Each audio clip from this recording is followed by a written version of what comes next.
정부가 반도체와 AI 데이터 센터, 피지컬 AI를 국가 전략 산업으로 내세우는 대한민국 대도약 3대 메가 프로젝트를 얼마 전 발표했습니다. 반도체와 인공지능을 축으로 한 이번 계획은 대규모 첨단 산업의 육성을 위한 국가적 차원의 총력 지원 체계 구축을 그 골자로 하고 있습니다. 주요 기업은 물론 이제 정부까지 앞장서 반도체와 AI 올인 전략을 선언하고 있습니다. 반도체와 AI가 우리 삶을, 나라의 살림을 더욱 풍요롭고 윤택하게 가꿀 수 있으리라는 장밋빛 전망이 파다한 요즘인데요. 실제로 AI 기술은 우리의 일상에서 많은 변화를 일으키고 있습니다. 일하는 방식이 바뀌고 정부도 AI 기술을 기반으로 더 나은 노동정책을 만들겠다고 이야기합니다. 하지만 현장에서 일하는 노동자들의 하루를 들여다보면 정말 그런 변화가 모두에게 평등하게 찾아오고 있는지 선뜻 고개가 끄덕여지지는 않습니다. 기술도 정책도 결국 사람을 위한 것이어야 합니다. 과연 AI는 우리의 일을 대신하는 존재가 될까요? 아니면 더 안전하고 건강한 노동을 위한 도구가 될까요? 기술은 발빠르게 발전하지만 사람의 생명과 노동의 존엄을 지키는 제도는 그 속도를 따라가지 못하고 있는 것은 아닌지 묻게 됩니다. 오늘 공단뉴스와 노동상담소 코너에서는 이런 이야기를 나누어 보려고 합니다. 월담의 노동의 수다 75회 방송 지금 시작합니다.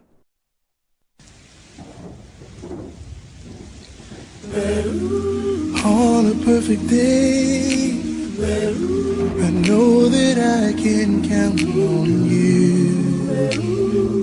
Ooh, when that's not possible, tell me, can you weather the storm?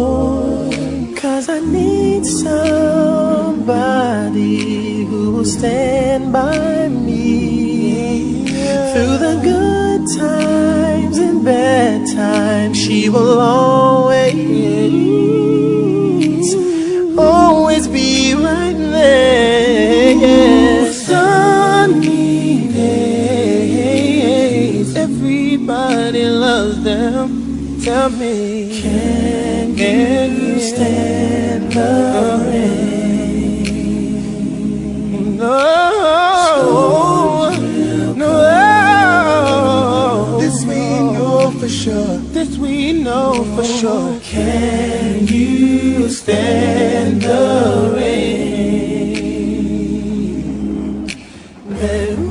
Your love unconditional. I'm not asking this of you. Girl, to make it last, I'll do whatever needs to be done. 'Cause I need somebody who will stand by me. When it's tough, she won't run. She will always be right there for me. Sunny days, everybody loves them. Tell me, can you stand up? Can you stand it? Whoa, whoa. Storms will come. I know. All the days won't be perfect. Can you stand it? Can you stand the rain? Can you stand the rain? Can you stand the rain? No pressure from me, 'cause I want you and I need you and I need you. Tell me, baby, can you stand up? Will you be there for me? Come on, baby. Let's go get wet. Can you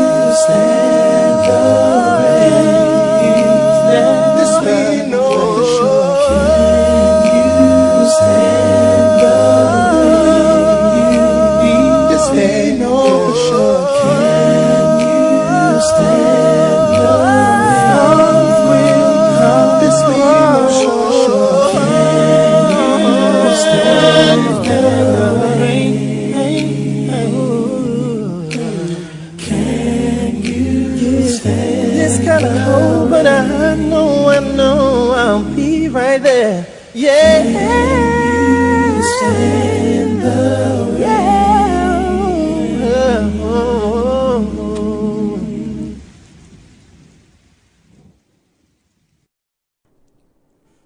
월담의 노동이수다 7월 방송을 이제 본격적으로 시작할 텐데요. 지난 한 달간 제조업 산업단지 정책과 노동 동향을 전해드리는 코너죠. 월담과 함께하는 공단 뉴스 시간입니다. 오늘도 변함없이 이미숙 월담노조 위원장님 나와 계십니다. 안녕하세요. 네, 반갑습니다. 반월시아공단 노동조합 월담 이미숙입니다. 네. 네, 미숙님. 이제 정말 날씨가 푹푹 찝니다. 네, 글쎄 말이에요. 이제 7월도 되고 하니까 더위도 그렇지만 장마도 걱정되고, 네. 네, 아주 매일 걱정, 날씨 걱정. 네. 아니 근데 네. 아니 예전에는 음.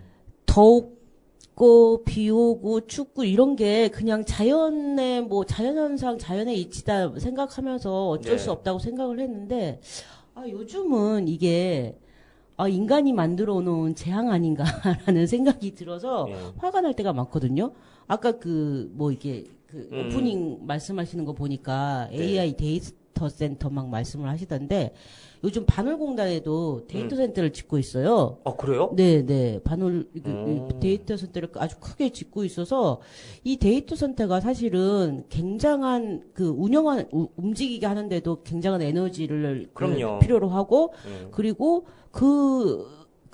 열을 식히기 위해서 대단한 또 에너지가 또 필요하다라고 하더라고요. 예, 산업용수도 엄청 막대한 규모로 네, 끌어놨어야 네, 된다고 네, 하고, 네. 아까 말씀하신 것처럼 전력 소모량도 어마어마하다고 해요. 네, 그렇죠. 그러면서 이 기후에 미치는 영향도 상당할 거라고 저는 생각을 하거든요. 그럼요. 네. 아니, 그래서 이렇게 한편으로는 기후 위기를 말하면서 또 한축으로는 이런 AI 산업을, 계속해서 도입하는 게 약간 모순적이다라는 생각이 들어서, 좀 걱정도 되고 화도 나고 막 그런 중입니다. 네, 아무튼 그렇습니다. 그러거나 말입니다. 네. 아무튼 요새 월담노조가 한 주에 한 번씩은 반월시아공단에서 이제 캠페인 나가서 진행도 하고 계시고, 지난번 방송 때도 말씀드렸던 것처럼 일요일에는 이주 노동자를 위한 무료 법률 상담소까지 운영하고 계시잖아요. 네, 그렇죠. 네. 그래서 더 이게 지금 날이 더운 게 너무 고생스러울 것 같아요. 아유, 고생입니까? 어쩔 수 없이 그냥 어쩔 수 아니, 없이? 어쩔 수 없이? 이건 무슨 말입니까? 하기 싫은데 어쩔 수 아니요, 없이? 아니요. 그런 얘기 아니요. 속마음을 아주 들키셨네. 기쁜 마음으로 하고 있습니다.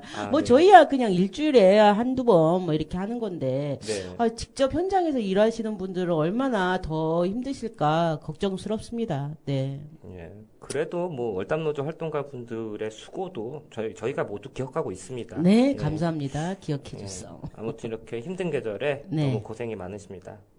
제가 도와드릴 건 없고 네. 화이팅 한번 네. 외쳐보겠습니다. 크게 외쳐주세요. 화이팅. 참말. 청취자 여러분 놀라실까봐. 네. 그럼 본격적으로 공단 뉴스 진행해 볼까요? 네.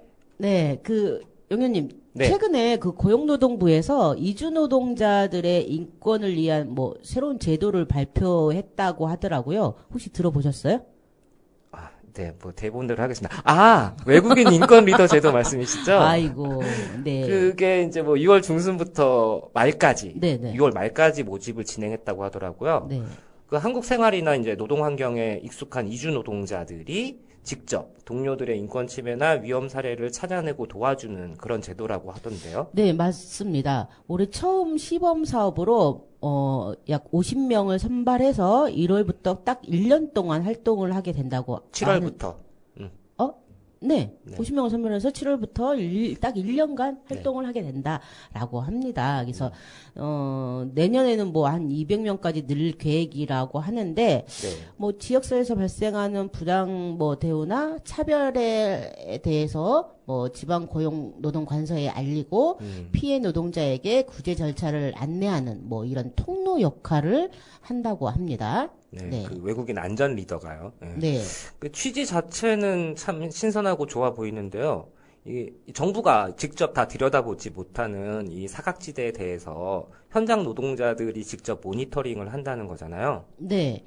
맞습니다. 그 정부의 이주노동자 인권 침해 방지 대책 중 하나로 나온 게 이 인권 리더 대책인데요.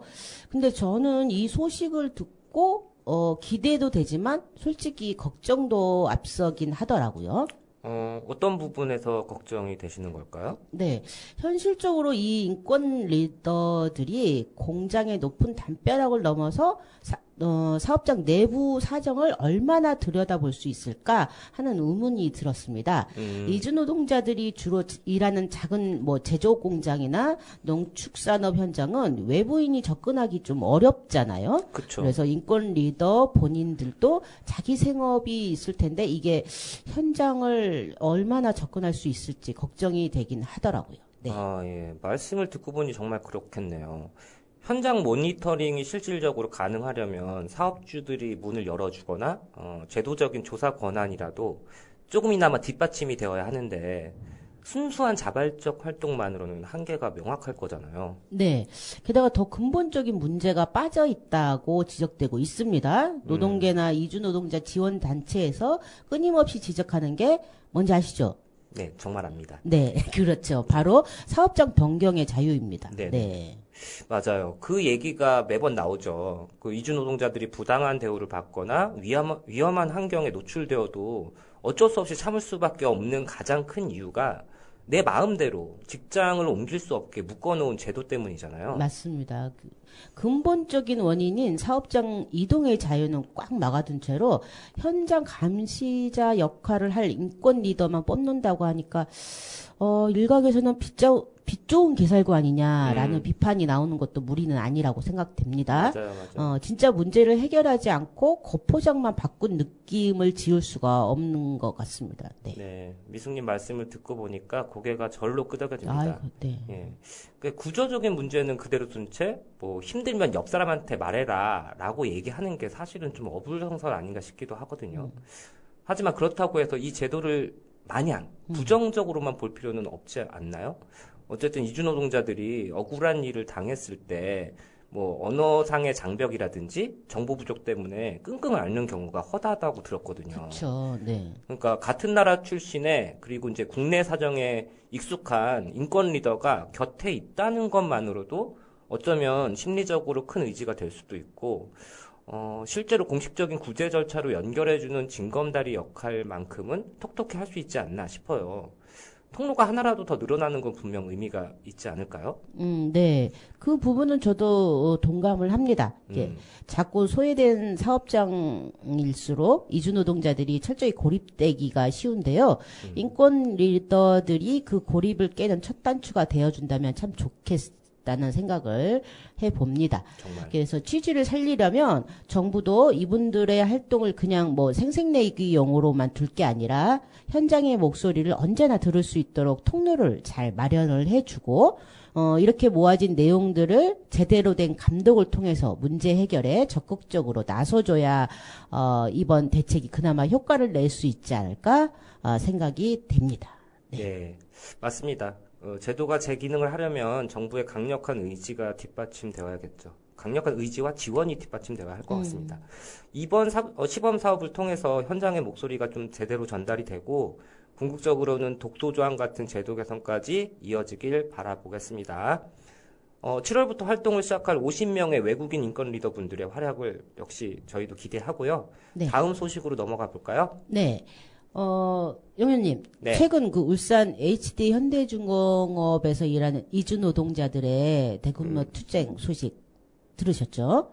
네. 이것도 네. 들었어요. 네, 그럼요. 정말이에요. 네. 6월 13일 그 결의대회를 시작으로 거의 매주 맞죠? 네. 매주 결의대회가 진행되고 있다고 들었고, 지난 7월 5일에는 전국 이주노동자들이 울산 현대중공업 앞에서 대규모 공동행동을 했다고 하더라고요. 네. 정말 낯선 타국에서 권리를 향한 투쟁을 펼친다는 게 쉽지만은 않을 텐데, 이주노동자들의 투쟁 열기가 가득하더라고요. 이렇게 이주노동자들이 투쟁에 나설 수밖에 없었던 이유가 뭔가요? 이번 투쟁의 핵심은 HD 현대중공업의 일방적인 임금 삭감과 차별적 대우에 있습니다. 이런 일이 하루아침에 있었던 건 아니고요. 오랫동안 누적되어 왔던 문제가 이번에 뭐 제대로 터진 거라고 보면 될 것 같습니다. 이번 투쟁에 나선 분들은 주로 E7-3? 그러니까 특정 기술을 가진 일반 기능 인력 비자로 들어온 분들이고 HD 현대중공업에 직접 고용된 노동자들입니다. 근데 원래 이 비자는 임금 기준이 국민 총소득 그러니까 GNI의 80% 이상이어야 하는데 2024년 10월에 정부가 조선업 인력난을 핑계로 이 기준을 최저임금 수준으로 대충 낮춰버렸습니다. 네. 그래서 기업 입장에서는 합법적으로 저임금 구조를 유지할 수 있는 판을 깔아준 셈이죠. 네. 이게 이해가 안 가는 조치예요. 네. 그러니까 말씀하신 대로 이제 조선업 인력난의 본질이 그러니까 힘든 노동에 비해서 턱없이 낮은 임금이랑 열악한 환경 때문이잖아요. 그렇죠. 그러면 일자리의 질을 높여서 해결해야 되는 게 순리인데 거꾸로 노동 조건을 더 낮춰서 이주 노동자로 땜질을 하고 기업들에게는 이윤만 챙겨준 꼴이잖아요. 결국 인력난 해소가 아니라 저임금, 저단가 후려치기를 제도화한 것과 다름없잖아요. 그렇죠. 현장에서의 차별도 되게 기가 막히던데요. 네, 맞습니다. 일반 직원에게 무료로 주는 식사를 이주 노동자들에게는 밥값이라고 하면서 매달 51만 원씩 임금에서 공제를 했다고 해요. 51만 원? 네. 그리고 올해 2월에는 성과급을 지급하는데 이들에게는 단 한 푼도 주지 않았다고 합니다. 네. 정말. 현대중공업이 작년에만 2조 원 넘는 영업이익을 올렸는데 이주 노동자들에게는 이런 성과급도 안 줬다 이런 이야기입니다. 그러다가 이번 투쟁이 발발하게 된 결정적인 계기가 있는데요. 올해 5월에 계약 기간이 남은 노동자에게 기본급을 대폭 삭감한 근로계약서를 내밀며 서명할 것을 강요했다고 합니다. 그러면서 뭐 서명하지 않은 노동자들에게는 뭐 작업팀을 해체하겠다, 재계약을 하지 않겠다, 재취업을 봉쇄 막아버리겠다, 뭐 이런 협박들을 지속했다고 합니다. 그러니까 이주 노동자들이 쉽게 저항하지 못하는 그런 구조적인 약점을 회사가 아주 교묘하게 이용하고 있는 거네요. 서명 안 하면 재계약 안 해준다. 구직 비자인 D10 비자 추천 안 해준다. 뭐 이런 협박 속에서 이주 노동자들은 체류 자격 자체가 담보로 잡혀 있으니까 부당한 계약서에 눈물을 머금고 서명하는 그런 노동자들이 얼마나 많겠습니까? 그렇습니다. 이주 노동자는 해고를 넘어 강제 출국이라는 생존권 위협에 직면해 있는 거잖아요. 그런 공포 속에서도 6월 내내 결의대회를 열고 문화제를 개최하면서 목소리를 내고 있다는 건 그동안 쌓여왔던 울분이 얼마나 큰지를 보여주는 것 같습니다. 맞습니다. 네. 그래서 이 싸움은 울산 현대중공업만의 문제가 아니라 한국 이주노동 정책 전체의 모순이 제대로 터진 거라고 보여집니다. 그리고 중요한 것은 기업 편의만 봐주면서 기준을 낮춰준 정부의 잘못된 정책이 이 사태의 진짜 배경이라는 걸 분명히 짚어야 될 것 같습니다. 네. 말씀하신 부분에 대해서 진짜 전적으로 공감합니다. 앞선 소식에서도 전해주신 것처럼 정부가 이주 노동자 인권 대책을 발표하면서 현장 모니터링을 강화하겠다고 얘기했잖아요. 네. 이 말이 진정성이 있다면 바로 이 울산 현대중공업 현장부터 제대로 특별 감독하고 사태 해결에 나서야 합니다. 말로만 인권을 외칠 게 아니라 구조적인 차별과 협박을 멈추게 해야죠. 네, 맞습니다. 기업이 수조 원의 이익을 내면서도 가장 취약한 이주 노동자들의 피땀을 쥐어짜는 행태는 용납될 수 없습니다. 결코. 네. 죄송합니다. 화가 많이 났나 봐요. 네, 이주 노동자들의 권리를 향한 투쟁에 우리 시민사회의 뜨거운 연대와 응원이 절실한 시점입니다. 네, 저희도 끝까지 시선을 거두지 않고 연대해야겠습니다. 세 번째 소식으로 넘어가기 전에 노래 한 곡 듣고 계속 이어가 볼까요? 네. 노래는 스탠딩 에그, 오래된 노래입니다.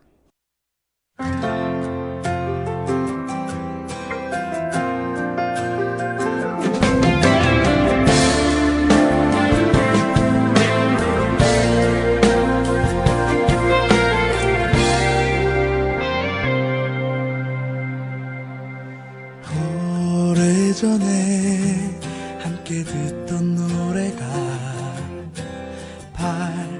발걸음을 다시 멈춰서게 이 거리에서 너를 느낄 수 있어 널 이곳에서 꼭 다시 만날 것 같아 너일까봐 한 번 더 바라보고 너일까봐 자꾸 돌아보게 돼 어디선가 같은 노래를 듣고 날 생각하며 너 역시 멈춰 있을까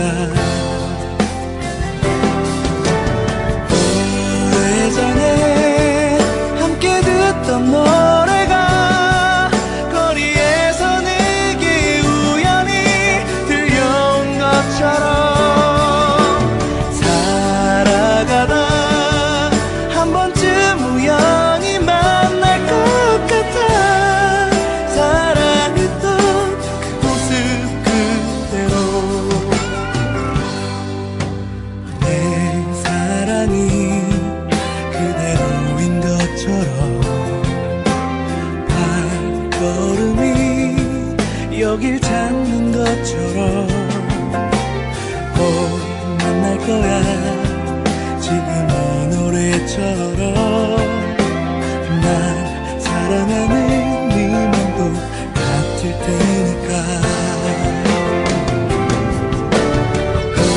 오래전에 함께 듣던 노래가 거리에서 내게 우연히 들려온 것처럼 살아가다 한 번쯤 우연히 만날 것 같아 사랑했던 그 모습 그대로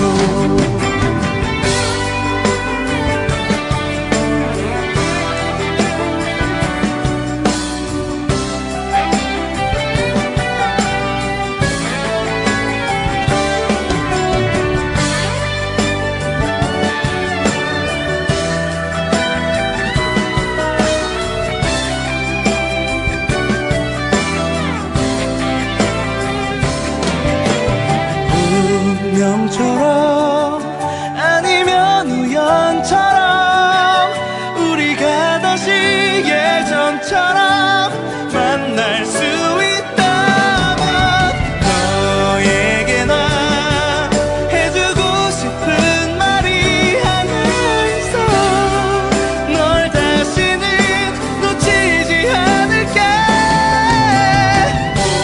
오래전에 함께 듣던 노래가 거리에서 내게 우연히 들려온 것처럼 살아가다 한 번쯤 우연히 만날 것 같아 사랑했던 그 모습 그대로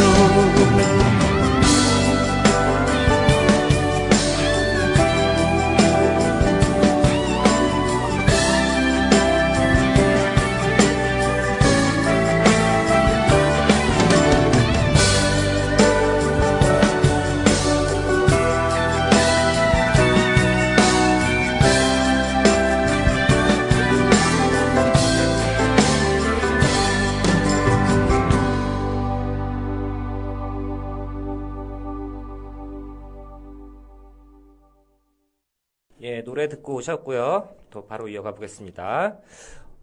다음 소식인데요. 경기도가 작년 예산을 83억 원 넘게 책정하면서 전국 최초로 도입했던 임금 삭감 없는 주 4.5일제 시범 사업이 정작 뚜껑을 열어보니까 실제 사업비 집행률이 60% 안팎에 그쳤다는 그 결산 결과가 나왔더라고요. 네, 경기도 설명으로는 참여 기업 수는 목표 50곳을 훌쩍 넘겨서 107곳이나 되는데 참여 노동자 수가 목표했던 4,000명에서 한참 못 미치는 2,600여 명에 그쳐서 예산이 남았다고 합니다. 5인 이상 30인 미만 작은 소규모 기업들이 주로 이렇게 참여를 하다 보니까 기업당 인원이 적었던 것이라고 설명을 하고 있습니다. 근데 경기도가 내놓은 올해 대책이 좀 의아합니다. 예산을 150억 원으로 늘리고 지원 기업도 확대하겠다고 하면서 기업당 평균 참여 인원을 작년 24명에서 올해는 50명으로 늘리겠다는 그런 목표를 잡았더라고요. 그러니까요. 저도 그 방향이 참 이상하다는 생각이 들었어요. 기업당 참여 인원을 50명으로 늘리겠다는 건 결국 규모가 어느 정도 큰 사업장을 끌어들이겠다는 소리잖아요. 그렇죠. 정작 행정의 손길과 지원이 필요한 것은 열악한 소규모 사업장들인데 정책의 초점이 거꾸로 가고 있다는 느낌이 듭니다. 그러게요. 당장 우리가 있는 이 반월시아 공단만 봐도 제조업 기반의 소규모 영세 사업장들이 밀집해 있는 곳이잖아요. 네. 지방자치단체의 노동정책이라면 이런 작은 공장의 노동 조건을 뒷받침하는데 그 예산과 역량을 집중해야 하는 거 아닐까요? 네, 맞습니다. 실제로 경기도 의회 그 노동국 결산 심사에서도 똑같은 지적이 나왔다고 하더라고요. 현실적으로는 5인 미만 영세 사업장은 주 4.5일제 도입이 불가능에 가깝잖아요. 네. 서류상으로만 참여의 문을 열어놓는 게 무슨 소용이냐라는 거죠. 주 4.5일제라는 화려한 구호에만 매몰될 게 아니라 중앙정부가 챙기지 못한 소외된 공단 노동자들로부터 지자체가 이것을 챙겨야 되는 거 아닌가라는 지적입니다. 네. 네. 사실 노동시간을 줄이면서도 임금이 깎이지 않고 이렇게 생계 걱정 없이 저녁이 있는 삶을 사는 건 모든 노동자들의 꿈이잖아요. 하지만 현실에서 작은 사업장들은 늘 이런 좋은 정책에서 소외되는 게 그동안 당연시돼 왔죠. 네, 더 근본적인 것은 5인 미만 사업장의 경우 근로기준법상 노동시간 제한조차 적용받지 못한다는 이런 사실인 거죠. 법적 기준도 없는 곳에서 노동시간 단축을 논한다는 것 자체가 어불성설입니다. 이래서 노동자들이 5인 미만 사업장에도 근로기준법을 온전히 적용하라라고 목 놓아 외치는 겁니다. 네. 법 테두리 밖으로 밀려난 이 격차를 좁히지 않으면 이런 단축 사업은 대기업과 중소기업의 양극화만 더 키울 뿐 아닌가라는 생각이 듭니다. 맞습니다.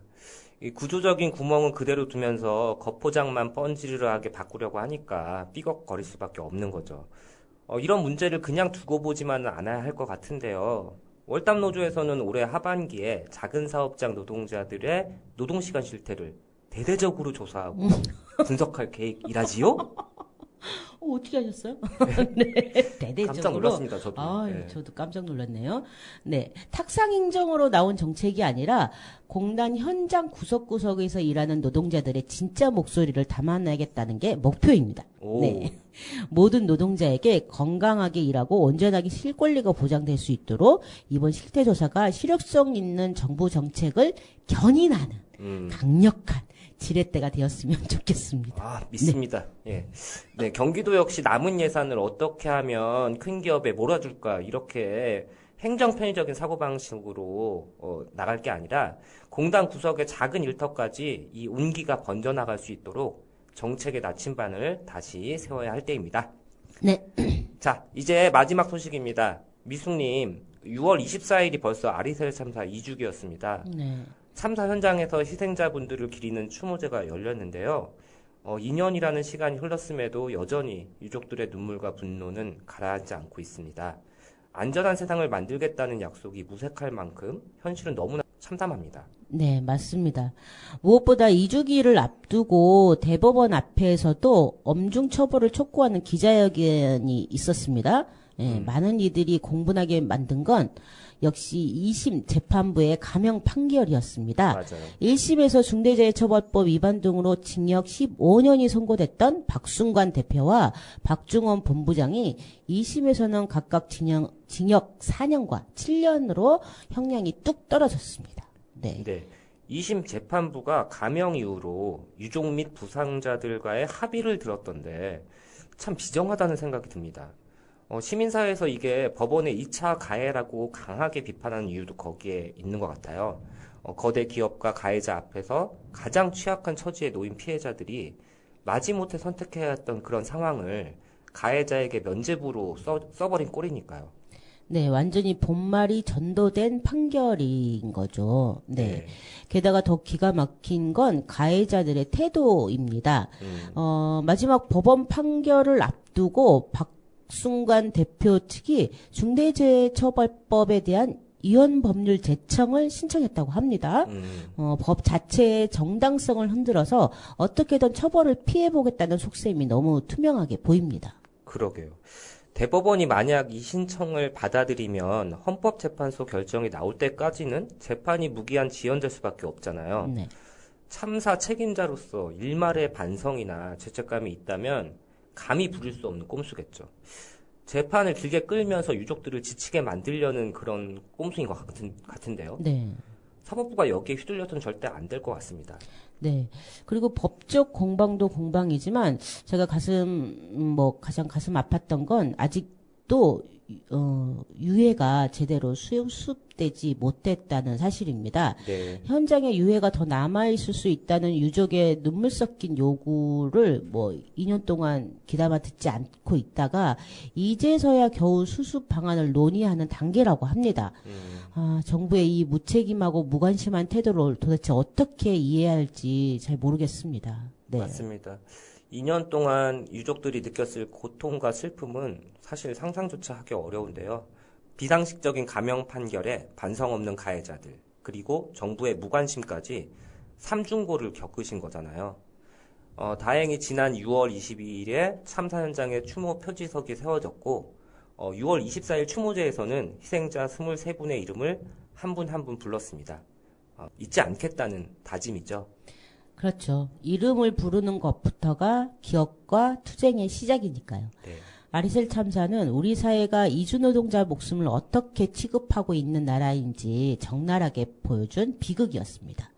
대법원이 이번 이원재청 신청을 단호히 기각하고 법정 최고용으로 중대재해에 대한 엄정한 책임을 물어야 합니다. 네. 그래야 제2, 제3의 아리셀을 막을 수 있을 것입니다. 맞습니다.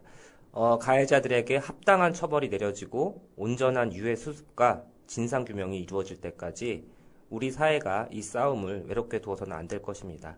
슬픔을 넘어 안전한 일터를 만드는 연대의 발걸음에 끝까지 힘을 보태야겠습니다. 자, 오늘 월담의 공단 뉴스, 월담과 함께하는 공단 뉴스 소식은 여기까지죠? 네, 그렇습니다. 네. 네. 함께해 주신 미숙님 수고 많으셨습니다. 네, 감사합니다. 네. 다음에 또 봬요. 네, 멀리 안 나갑니다. 안녕히 가세요. 네. 꽃이 진다 오라비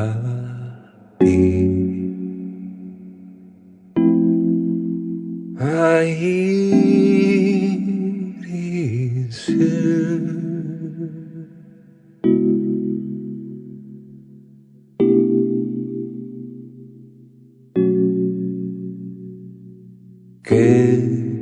끝에서 핀 영원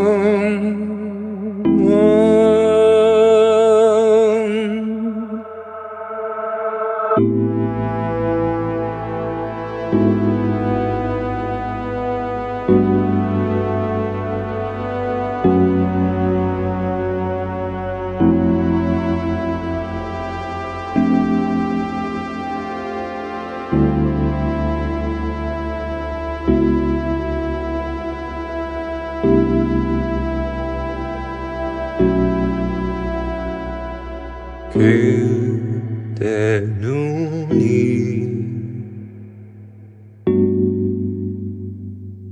Soon goodbye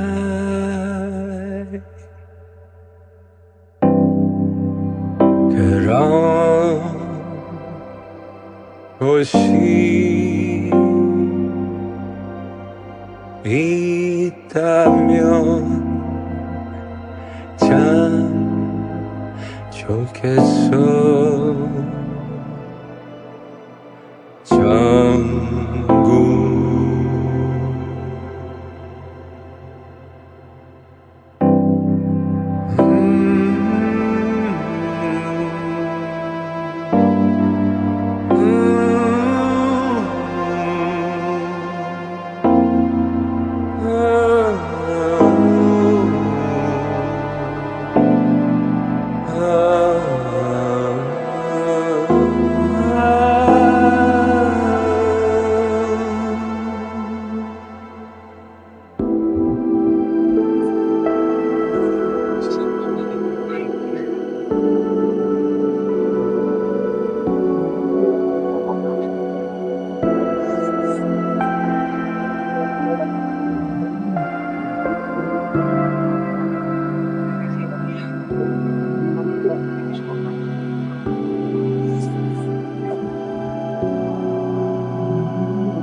비친다 보랏빛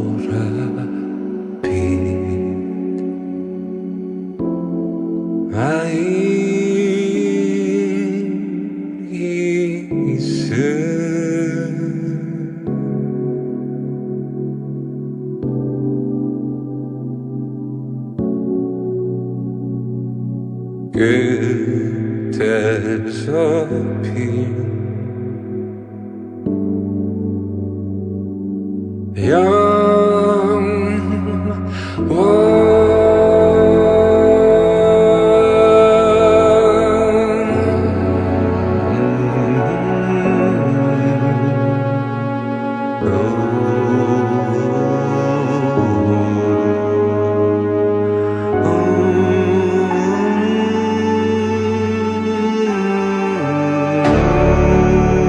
그런 것이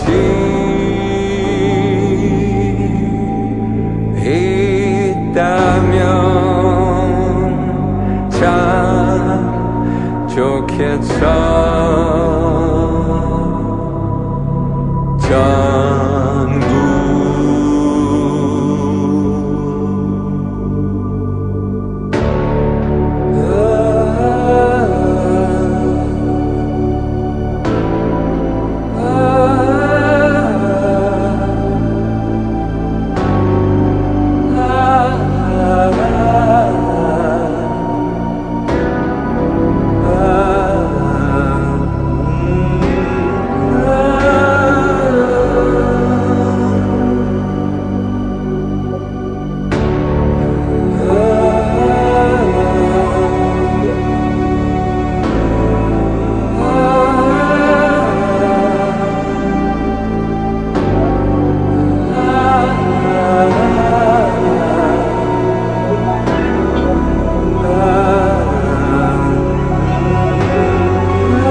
예, 방금 들으신 노래는 오늘 게스트분이신 조영신님의 신청곡 이승열의 꽃이 진다였습니다. 그 사이에 노래가 나가는 사이에 자리를 뜨신 이미숙님의 바통을 이어받아서 또 다른 이야기로 오늘 방송을 채워주실 분이 막 들어오셨습니다. 월담의 노동상담소 코너 조영신 변호사님입니다. 어서 오세요. 네, 안녕하세요. 법무법인 원곡의 변호사 조영신입니다. 네, 영신님. 오늘 월담의 노동상담소는 기존에 했던 그런 상담 사례를 소개하는 방식은 아니라고 하죠? 아, 예. 저희가 중간부터 이렇게 상담 사례를 소개하는 식으로 진행을 해보다가 오늘은 그렇게 사례를 소개하기보다는 요즘 모두의 그 최대 관심사죠. AI. 네, 그 AI와 노동에 관한 이야기를 해보고자 합니다. 아, 드디어 이 주제로 이야기를 나누게 되었군요. 네. 그러면 영신님은 평소에 AI를 잘 사용하시나요? 아유, 그럼요. 그 변호사들도 사건을 처리하는 과정에서 AI의 도움을 많이 받습니다. 법률가들이 사용하는 AI 툴이 따로 있을 정도예요. 네. 그러면 주로 어떤 용도로 사용하시는 거예요? 뭐 문서들의 내용을 정리해 달라고 하거나, 뭐 써야 하는 서면의 틀을 잡아준다거나, 뭐 계약서 같은 문서의 내용을 이렇게 분석해 준다거나, 뭐 이런 식이죠. 간혹 좀 웃긴 얘기긴 한데 예. 웃을 일은 아닌가요? 아무튼 AI가 그 작성해준 서면을 그대로 제출을 해서 재판부예요. 그래서 변호사가 판사한테 혼나는 경우도 있습니다. 네, 흔한 일은 아니지만요. 네. 뭐 용현님도 AI를 사용해 보셨으면 아시겠지만 그 할루시네이션이라고 하죠. 네네. 네, 그 AI가 모르는 걸 그럴듯하게 지어내는 그런 경우들이 많잖아요. 맞아요. 뭐 예를 들자면 이제 제 업무와 관련해서는 있지도 않는 판례가 있는 것처럼, 뭐 혹은 어떤 법조문이 있지도 않은데 있는 것처럼 그렇게 막 지어내는 거죠, 말을. 이제 그런 거는 AI를 사용한 당사자가 다 이렇게 걸러내고 뭐 교차 검증을 해야 되는데 뭐 그걸 하지도 않고 제출을 하는 거예요. 네. 예, 그러면은 이제 재판부에서 혼이 나는 거죠. 이거 마치 학생들이 뭐 수업 리포트를 제출을 하는데 네. AI의 도움을 받아가지고 뭐 또 허위 정보가 가득한 내용들을 검증도 하지 않고 냈다가 네. 교수님한테 그 혼쭐이 나는 것처럼. 네, 똑같아요. 맞아요. 근데 뭐 용현님은 주로 어떤 용도로 AI를 사용하시나요? 저는 그래서 제가 이제 그런 경험이 있었어요, 실제로. 이제 뭐 이러저러한 정보를 찾아보다가 네. 이 할루시네이션 때문에 네. 아주 크게 한번 제가 된통 당하고 나서부터는 그렇군요. 이제는 잘 사용하는 편은 아니고 그런데 어쨌든 제가 이제 평소에는 인터넷 검색 기능을 자주 활용하고 있거든요. 네. 이제 문서 작업 같은 걸 하다 보면은 갑자기 알아보고 싶은 정보가 생기게 마련이잖아요. 그렇죠. 그럴 때 저는 이제 구글 검색을 주로 사용합니다. 그런데 요새는 그 구글 검색 결과가 화면에 딱 나오면은 네. 그 화면 제일 상단에 검색 내용을 자동으로 요약해주는 AI 모드라는 게 그렇죠. 생겼거든요. 그렇죠. 맞아요. 써보셔도 네. 아시겠지만 네. 이렇게 좀 근데 아까도 말씀하신 것처럼 AI가 시키지도 않은 걸 알아서 정리해 주니까 사실 편리한 면도 있지만 이게 정말 제대로 된 정보인가 좀 의심스러울 때가 많은 것 같아요. 그래서 저도 이제 AI 모드로 요약된 내용은 출처도 한 번 더 확인하게 되고 그러더라고요. 그렇죠. 뭐 꼭 업무에서의 활용이 아니더라도 요즘은 뭐 네이버나 구글 같은 검색 포털에서 검색을 하기보다는 그냥 더 쉽게 AI에게 물어보는 식으로 직접. 예, 그렇게 궁금증을 해결하는 경우도 많아지고 뭐 주식이니 뭐 코인이니 하는 재테크는 물론 뭐 맛집 찾기, 여행 계획 짜기 같은 일상생활의 영역에서도 AI를 참 많이 쓰는 것 같습니다. 맞습니다. 어느새 AI가 없는 삶을 우리는 이제 상상하기가 어려워졌는데요. 네. 한편으로는 섬찟하게 느껴질 때도 있더라고요. 그러니까 AI가 이렇게 여러 분야에서 다양하게 활용되고 있는데 특히 그 피지컬 AI가 상용화되면 당장 내 일자리가 사라질 수도 있겠다는 그런 생각을 하시는 분들이 많으실 것 같거든요. 네, 맞아요. 실제로 기업들의 AI 도입률이 2023년에는 한 55% 정도였는데 2025년에는 88%로 급증했다고 합니다. 이미 기업에서는 AI를 그냥 일상적으로 사용을 하고 있는 거나 다름없죠. 네. 그렇게 많이 사용하고 있다는데 사실 실감은 잘 안 나는 것 같아요. 네, 뭐 쉬운 예를 찾아볼까요? 네. 이미 우리 주변에서 일어나고 있는 일들을 보면 AI 도입의 미래를 좀 엿볼 수 있을 텐데요. 뭐 예를 들어서 키오스크요. 예. 예, 요즘 가게에서 키오스크가 없는 데가 없잖아요. 그렇죠. 그렇죠. 그 외식 업체의 경우에 키오스크 도입률이 5년 만에 거의 10배가 증가했다고 하더라고요. 네, 이로 인해서 그 판매나 서빙을 하는 그 노동자가 11.5% 감소했대요. 그리고 같은 기간에 인건비는 5.2% 감소했대요. 아니, 실제로 요즘 대학생들이 정말 알바할 데가 없다는 얘기를 되게 많이 해요. 이 영향이 크겠죠, 아무래도. 네. 그리고 용현님 최근에 콜센터에 전화해 본 적 있으세요? 그럼요. AI 콜센터 들어보셨어요? 그럼요. 네. 저도 이제 얼마 전에 일이 있어가지고 네. 콜센터에다가 전화를 했거든요. 네, 그러니까 네. 자동으로 이제 AI 콜센터로 연결이 되더라고요. 맞아요. 근데 써보니까 정말 답답하게 짝이 없습니다. 일단 AI 상담으로는 이 대화라는 것 자체가 쉽지 않은 것도 있고요. 네네. 제가 요구하는 부분을 AI가 제대로 알아듣지 못하는 경우가 생각보다 너무 많은 거예요. 그렇죠. 맞아요. 근데 그 콜센터 업무에 AI를 도입한다고 하면서 콜센터 직원들이 대거로 해고되는 그런 일도 있었습니다. 근데 뭐 아무튼 명함이 있어요. 그 위에서 말씀드렸던 키오스크 말인데요. 네. 키오스크로 인해서 남은 노동자의 그 주당 노동 시간이 오히려 2.06시간 정도 증가를 했대요. 그렇구나. 그러니까 뭐 예를 들어서 요즘 영화관에 가보면 예. 상근하는 직원이 한 2-3명 정도 되고 그 나머지 뭐 매표, 뭐 주차 등록, 뭐 음료나 스낵 주문 이런 건 모두 키오스크로 하거든요. 맞아요. 그런데 이제 사람들이 기계 앞에서 고민하는 시간이 더 길어지기도 하고 기계 오류도 종종 발생하고 이러면서 상근으로 일하는 노동자들에게 오히려 업무가 가중되는 거죠. 네. 그러니까 원래는 5-6명이 하던 일을 기계와 2-3명이 하는 건데 그 2-3명의 노동 강도는 더 세진 거예요. 그렇겠네요. 네. 그리고 AI 기반 콜센터의 경우에도 마찬가지인데 그 AI 상담 서비스를 도입한 후에 하루 평균 민원이 뭐 글쎄 18% 정도가 증가했다는 아. 예, 그런 통계가 있어요. 네네. 그 AI의 불안정한 응답으로 인해서 고객의 분노가 치솟고 그리고 악성 민원도 더 증가되었다고 아이고. 합니다. 네. 이런 얘기를 들으면 이제 네. AI가 더 많이 상용화된다고 해도 인간의 역할이 줄어들지는 않을 것 같다는 생각도 들거든요. 전문가들 전망은 어떤가요? 네네. 뭐, 산업 구조가 변화함에 따라 뭐, 없어지는 직업군도 있을 수 있고, 새로운 직업군이 생겨나기도 할 텐데요. 근데 어쨌든 이제 전문가들도 입을 모아서 AI의 상용화가 곧 인간 노동의 종말을 뜻하는 것은 아니다. 이렇게 말을 하고는 있어요. 네.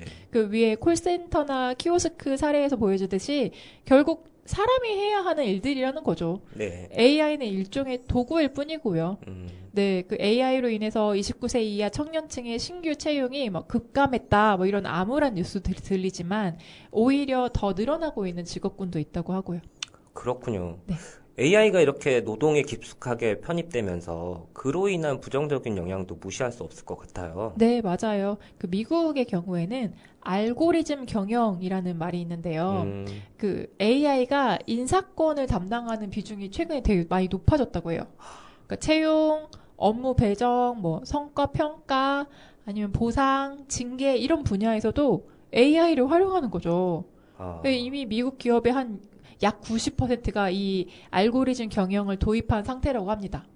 근데 이게 막상 이렇게 운영을 해보니까 이제 AI는 노동자를 채용할 때 성별이나 나이, 장애 여부 등의 그 차별을 하는 그런 경향을 보였고 그리고 뭐 업무 배정을 할 때도 특정 집단에 위험하거나 저임금의 일감을 막 이렇게 편중시키는 그런 경향도 보였대요. 아, 네, 그리고 성과 평가를 할 때도 투명하지 않은 기준으로 평가를 하거나 뭐 피드백을 할 수 없는 문제가 드러나기도 하고 뭐 보상이나 징계를 할 때도 사용자는 알고리즘 뒤로 숨어버리고 책임을 뭐 기계 탓으로 돌리는 그런 문제가 드러나기도 했고요. 아이고. 네. 이게 듣고 보니까 정말 남일이 아니네요. 그러니까 우리나라에서도 당연히 뭐 이미 도입이 됐거나 조만간 도입할 것 같은데요. 그렇죠. 사용자 입장에서는 이게 또 얼마나 편리하겠습니까? 네. AI가 그렇게 평가했어. AI가 그렇게 분석했으니까 우리는 그에 따라서 채용하고 평가할 거야. 그쵸. 이렇게 쉽게 말할 수 있는 거잖아요. 그렇죠. 그러면 미국에서는 알고리즘 경영으로 인한 부작용에 대해서는 어떻게 대응하고 있나요? 뭐 일단 용현님이 말한 것처럼 이제 뭐 많은 기업들이 우리는 외부 업체가 만든 AI 채용 프로그램을 썼으니까 뭐 이 문제가 생긴 건 우리 책임이 아니다 뭐 이렇게 변명을 하고 있다고 해요. 이에 이렇게 미국 연방 평등 고용 기회 위원회라는 게 있는데요. 이제 여기서는 알고리즘의 설계 운영 주체와 상관없이 결과적으로 특정 인종이나 성별이나 나이나 장애인에게 불리한 결과가 나왔다면 그 책임은 전적으로 고용주인 기업에 있다. 이렇게 못 받기도 했다고 합니다. 아, 미국에는 평등고용기회위원회라는 곳이 있군요. 네. 사실 뭐 차별금지법조차 만들지 못하고 있는 우리나라는 이제 뭐 그런 위원회도 없잖아요. 그렇죠. 없죠. 그러면 미국 내 노동 관련 기관에서도 이 문제에 대응하고 있는 건가요? 네, 그 미국에는 노동자 권익과 노동조합 활동을 보호하는 독립 연방정부 기관인 전국노동관계위원회 NLRB라는 기관이 있는데요. 네, 이 기관은 고용주가 알고리즘이나 AI 감시 툴을 이용해서 노동자들의 노조 결성 움직임이나 뭐 권리 주장 활동을 추적하고 예측하고 그리고 뭐 배제하는 그런 행위를 하는 걸 위법으로 규정하고 강력하게 단속하고 있다고 합니다. 그리고 또 미국의 연방거래위원회라고 있는데 여기서는 기업이 노동자의 위치, 뭐 생산성, 속도, 뭐 메신저 내용 이런 것들을 실시간을 수집하고 이걸 평가해서 임금 삭감의 근거로 삼는 그런 행위들을 불공정 거래 행위로 보고 감시하고 있다고 해요. 그 최근에는 그 플랫폼 노동자가 이제 알고리즘 평가를 받잖아요. 네네. 네, 그런 기준을 불투명하게 운영하다가 적발된 기업들한테 막 수백만 달러의 배상 명령을 내렸던 사례도 있다고 합니다. 그렇군요. 네. 그러면 한국은 이런 문제에 대해서 지금 어떻게 대응하고 있나요? 일단 우리나라는 26년 1월 22일에 시행된 인공지능 기능법이라는 게 있어요. 그 이 법에서는 채용이나 뭐 대출 심사나 뭐 자율주행이나 의료나 범죄 수사나 이런 생명 안전이나 이제 그 국민들의 기본권에 중대한 영향을 미치는 고영향 인공지능의 경우에는 위험 관리 및 이용자 보호 방안을 마련하고 그리고 네. 뭐 AI의 결정에 대해서 이용자가 이의를 제기하거나 뭐 설명을 요구할 수 있는 체계를 갖추라 이렇게 규정을 하고 있습니다. 근데 이게 1년간 그 규제 적용이 유예됐거든요. 네. 네, 뭐 기업의 혼란을 최소화하고 현장의 준비 시간을 충분히 보장하기 위해서 유예 기간을 줬다. 뭐 이렇게 얘기를 하는데 이 유예된 1년 사이에 이게 잘 정비가 될 수 있을지 아직은 좀 미지수입니다. 그러게요. 그러니까 네. 뭐 우리나라 법제도를 보면 뭐 중대재해처벌법도 마찬가지지만 꼭 기업 입장들을 항상 잘 고려해주고 이해해주더라고. 그래서 막 유예 기간도 주고. 맞아요. 인공지능 기본법이 있군요. 어쨌든 AI의 도입이 노동자들에게 여러 가지 영향을 미칠 거라는 점은 명확하잖아요. 네. 노동법도 거기에 따라서 바뀔 점이 있을 것 같긴 한데요. 네, 네, 그렇죠. 이미 AI 경영은 이제 거스를 수 없는 대세가 되어가는 것 같으니까요. 네. 그러면 이제 노동자는 사용자에게 그 AI를 도입하기 전에 협의를 하자 이렇게 얘기를 하고 그리고 충분한 정보를 공개하라 이런 요구를 할 수 있어야 될 것 같아요. 맞아요. 그리고 이렇게 사용자는 AI가 이게 편향성을 가지고 있는지 그런 편향성 검사를 정기적으로 실시하고 그리고 노동자들이 이의 제기를 할 수 있는 그런 절차도 보장해야겠죠. 네. 네. 뭐 요즘 스마트 안전 보건 기술 도입이니 뭐니 하는 명목으로 노동자들의 동의도 없이 이렇게 막 화면, 뭐 위치, 대화 뭐 이런 것들을 모니터링하거나 과도한 감시를 하는 것도 많이 이렇게 드러나고 있는데 맞아요. 이런 것들도 다 금지되어야 되겠고요. 음. 네. AI는 도구일 뿐 책임 있는 주체는 결국 인간이니까요. 네. 네. 그래서 사용자가 AI 결과에 대해서 모든 책임을 질 수 있는 구조를 만들어야 하는 게 그게 핵심이 될 것 같습니다. 맞습니다. 이런 내용들이 추후에 노동법 개정 등을 통해서 충분히 논의되어야 할 부분이라고 생각됩니다. 맞습니다. 네. 노동자의 알 권리도 중요한 부분인 것 같아요. 네. 우리 회사가 AI를 쓰고 있는지, 쓰고 있다면 어디에 어떻게 쓰고 있는지, 현장에서 직접적인 영향을 받는 당사자인 노동자들도 알 권리가 당연히 있어야 되잖아요. 예, 물론이죠. 노동관계는 사용자와 노동자의 그 근로계약에서 비롯되는 관계잖아요. 네. 이게 쌍방 계약 관계예요. 그 일방이 계약에 없는 일을 하려고 하면 당연히 다른 일방은 그 부분에 대해 알 권리가 있죠. 그래서 노동자들의 알 권리에 기해서 사전 협의를 요구하고 알고리즘 감시위원회 이런 거 구성해서 뭐 정기적으로 편향성이나 공정성을 검증하는 그런 방법을 강구할 필요가 있습니다. 네. 네. 보통 이제 AI 기술은 첨단 산업이라든지 뭐 금융, 회계 같은 사무직이라든지 아니면 서비스 산업 같은 분야에서 널리 쓰일 것만 같잖아요. 네. 그리고 제조업 분야를 보면 이제 최근에 현대차 그룹이 아틀라스라고 네. 하는 그 휴머노이드 로봇을 공개하면서 본격적인 피지컬 AI 시대를 선언을 했죠. 네. 예. 작은 사업장에서 일하는 노동자들도 AI의 영향에서 자유롭지 않을 것 같은데요. 그러게요. 사실 그동안 우리가 지금 우리들이 현실에서 주로 접해온 AI는 이게 뭐 텍스트나 뭐 이미지 형태로 이렇게 디지털 공간에만 머물렀었잖아요. 그렇죠. 네, 근데 아까 용현님이 말씀하신 피지컬 AI는 이게 실제로 물리적으로 이렇게 몸체를 가지고 현실 세계에 직접적으로 개입하고 행동하는 기술일 텐데요. 네. 네, 지금 당장은 현대차 같은 대기업도 도입 시점을 저울질하고 있는 그런 단계지만 언젠가는 소규모 사업장에도 피지컬 AI 도입이 확산될 가능성이 당연히 분명히 있을 것 같습니다.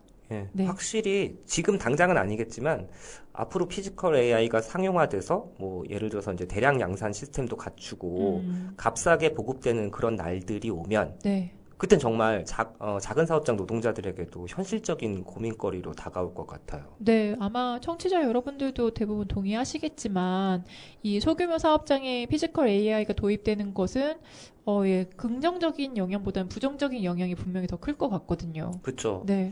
일단 피지컬 AI가 기존에 사람이 하던 일을 대체할 가능성을 생각해보면 일자리가 그만큼 사라지는 건 아닐까. 저부터도 그런 걱정이 들거든요. 네, 네. 네, 뭐, 사실, 피지컬 AI가 상용화 되더라도, 그걸 어떻게 활용하느냐는 결국 또 인간이 결정하는 문제잖아요. 그렇죠. 네, 예를 들어서, 신체적인 부담이 크다거나, 뭐, 위험도가 높은 업무들이 우리 사업장에 있다면, 그런 일은 피지컬 AI가 대신하게 할 수도 있겠죠. 네. 근데 아니면 굉장히 정밀한 그런 작업이 요구되는 공정에서 그 피지컬 AI의 도움을 받아서 사람의 한계를 보완하는 그런 협업도 생각해 볼 수 있겠고요. 그렇죠. 네, 그러니까 뭐 인간 노동을 무조건 피지컬 AI로 대체한다 이렇게 볼 게 아니라 이제 그동안 사람이 해왔던 여러 가지 일 중에서 뭐 육체적으로나 정신적으로 피로도가 높은 그런 경우라든지 위험성이 큰 경우라든지 이런 상황에서 오는 압박을 좀 더 이렇게 완화할 수 있는 수단으로 그렇게 활용하는 것도 얼마든지 가능해 보여요. 네. 네, 정말 그렇게 생각해 볼 수도 있겠네요. 네. 그 영신님 말씀하신 것처럼 원래 인간이 하던 일을 피지컬 AI가 송두리 때 대체하는 게 아니라 상호 보완적인 관계로 이렇게 나아갈 수도 있는 거니까요. 네, 네. 그럼요. 뭐, 물론 지금은 작은 사업장에서 장시간 저임금 노동이 너무 당연시되고 있으니까 네. 그래서 사용자 입장에서는 피지컬 AI는 솔직히 뭐 비용적으로나 기술적으로나 별로 매력적인 아이템이 아닐 수도 있을 것 같아요. 지금은요. 예. 예. 하지만 기술 발전의 속도가 정말 이렇게 날이 갈수록 이렇게 빨라지고 있잖아요. 그러면 당연히 작은 사업장에서도 점진적으로 도입될 거라고 예상할 수 있을 것 같습니다. 네. 그리고 앞서 잠깐 언급되기도 했는데 그 스마트 안전보건 기술이라는 이름으로 이미 작은 사업장에도 속속 적용되고 있는 AI 기술들이 있잖아요. 네, 그 얼마 전에도 고용노동부 장관이 그 한 중소제조업체 관계자들과의 간담회 자리에서 이런 얘기를 했었대요. 뭐 AI로 일하는 방식과 구조를 효율적으로 바꾸고 안전한 일터를 만드는 데에도 AI를 활용하는 것이 노동이 있는 AI 전환이다. 뭐 이렇게 얘기를 했대요. 그러니까 정부도 소규모 사업장 AI 도입을 특히 그 안전보건 분야를 중심으로 이렇게 접목시키겠다 이런 계획을 추진하고 있거든요. 그러면 정부는 그 스마트 안전보건 기술을 작은 사업장에서 주로 어떤 방식으로 활용하겠다는 건가요? 뭐 분명하지는 아직은 이렇게 극명하게 드러나지는 않았지만 제 생각에는 네. 뭐 AI 기반 안전보건 기술이라는 게 뭐 그렇게 유별난 건 아닌 것 같아요. 그러니까 예를 들어서 작업자가 구동 중인 기계에 접근할 때 뭐 인체를 이렇게 자동으로 감지해서 기계 작동을 멈추게 한다거나 뭐 위험 경보를 이렇게 울리게 한다거나 이런 시스템은 이미 뭐 여러 작업 공정에서도 활용되고 있다고 해요. 네. 그리고 최근에는 제조업이나 건설업 분야에서 CCTV 영상이나 뭐 스마트 계기를 활용해서 그 노동자들이 하는 그 안전하지 않은 그런 작업 상태를 실시간으로 탐지하는 그런 기술도 적용되고 있다고 하고요. 네, 이렇게 AI 기술을 탑재한 안전장비나 시스템 도입을 이제 정부가 안전관리 인력이나 재정이 부족한 소규모 사업장을 대상으로 지원하겠다는 계획인 것 같습니다. 그렇군요. 네. 인적 자원이든 재정적 측면에서든 뭐 안전관리 역량이 상대적으로 부족한 이런 작은 사업장들에 정부 지원이 이루어진다는 거는 뭐 어쨌든 잘 된 거 아닌가요? 잘된, 좋은, 긍정적인 부분도 있죠. 네. 근데 또 이게 긍정적이기만 하다, 이렇게 볼 수가 없는 게, 이런 안전보건기술 도입이 또 현장에 이렇게 반대로 안 좋은 영향을 미치기도 하거든요. 네. 네, 대표적인 문제 뭐 몇 가지 말씀드리자면은, 아까 저희가 그 AI가 잘못된 정보를 제공하는 문제를 짚어봤잖아요. 그쵸. 네, 마찬가지로 그 AI가 위험 상황이 아닌데 뭐 잘못된 판단을 한다든지 반대로 위험 상황이 맞는데 그걸 놓친다든지 그리고 뭐 요즘에는 그 작업자의 행동이나 얼굴 뭐 표정 이런 거 다 인식해서 안전과 건강에 대한 정보를 탐지하는 AI 기술도 있다고 하는데요. 네. 근데 이게 애초 도입 목적은 산재 예방인데 근데 노동자가 성실하게 작업하는지 그런 걸 감시하는 그런 수단으로 악용될 가능성도 배제할 수 없습니다. 그렇겠네요. 네, 그리고 마지막으로 이 스마트 안전 보건 기술에 이렇게 노동자들이 지나치게 의존하다 보면은 이렇게 위험을 스스로 인식하고 통제할 수 있는 이제 감수성이나 역량도 좀 낮아질 수밖에 없고요. 네. 네. 역시나 현장에서도 AI 기술이 뭐 만병통치약은 될 수 없다라는 거를 좀 분명히 새겨둬야겠네요. 네. 이런 부작용이 있다는 걸 좀 사업주도 현장에서 일하시는 노동자 여러분들도 모두 잊으시면 안 될 것 같습니다. 네. 그리고 아까도 영신님께서 말씀해 주셨지만 스마트 안전보건 기술이든 피지컬 AI든 이 현장 노동자들과의 충분한 협의와 참여 속에서 이 도입을 할 거냐 말 거냐도 네. 신중하게 검토하는 게 정말 중요할 것 같아요. 네, 네. 그렇죠. 그 현대 아틀라스 도입 논란에서도 이게 저희가 이제 그 과정들을 좀 봤잖아요. 네. 네, 그 피지컬 AI의 도입이 그 일터의 노동 시간이나 작업 환경에 많은 변화를 가져다 줄 수 있다는 점에서 그 노동조합이 노사 합의를 통해 도입 여부를 결정해야 한다라고 입장을 냈었는데 저는 그게 너무 당연한 이야기라고 생각합니다. 맞아요. 네. 이 영신과 얘기를 나눠보니까 그 AI 시대에 노동자가 요구해야 할 부분이 뭔지 좀 상이 잡히는 것 같습니다. 정부는 규제를 명확히 하고, 그렇죠. 그리고 사용자는 노동자와 투명하게 소통하고, 그렇죠. 노동자는 자신의 권리를 주장하면서 이 목소리를 내는 거, 이게 중요하다. 아닐까요? 그렇죠. 네. 근데 듣고 보니 이제까지 해왔던 것과 다를 바가 없어요. 그렇지 않나요? 그렇죠. 예. 네.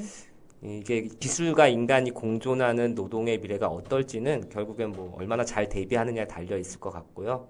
특히 작은 사업장에도 AI 기술 도입은 더 이상 먼 미래의 일만은 아니라는 점.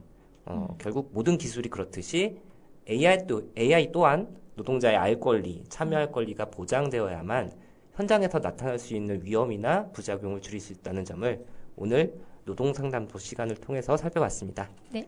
예, 영신님 오늘도 흥미롭고 중요한 이야기 나눠주셔서 고맙습니다. 네, 이제 마무리할 시간이네요. 네, 저도 오늘 즐겁게 이야기 나누고 갑니다. 다음 시간에 또 만나요. 네 안녕히 가세요. 네. 예, 월담의 노동이 수다 75회 방송은 이것으로 마치도록 하겠습니다. 함께해 주신 청취자 여러분 고맙습니다.